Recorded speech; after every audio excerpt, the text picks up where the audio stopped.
Au cœur de la forêt du Pays du Nougat, deux équipes de 7 forestiers se sont affrontées sans relâche pour remporter le totem des Husks. Nos bûcherons ont dû repousser leurs limites lors d'épreuves alliant force, précision, habileté. Ils sont déjà 7 à avoir quitté l'aventure, une sentence irrévocable. À l'aube des 2 dernières épreuves, les forces restent équilibrées.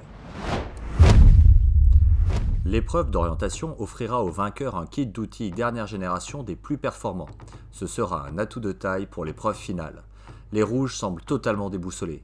Leurs efforts désordonnés les conduisent cependant à quelques mètres de la victoire, en vain. Les bleus, quant à eux, se montrent organisés et méthodiques. Un très bel esprit d'équipe. C'est sans coup férir qu'ils trouvent l'icône des Husks synonyme de victoire et d'un équipement premium. L'épreuve des piquets sera remportée par l'équipe avec le plus de points, selon préparation et abattage faites par 2 champions.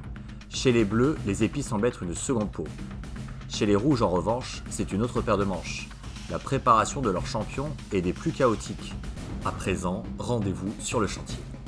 L'échauffement du champion bleu, digne des plus grands sportifs, est de qualité à la hauteur de son matériel. Quelle technicité, le geste est beau.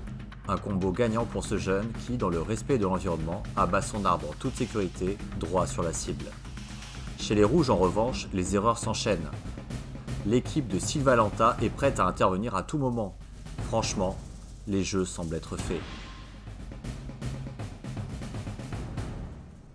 Quelle erreur!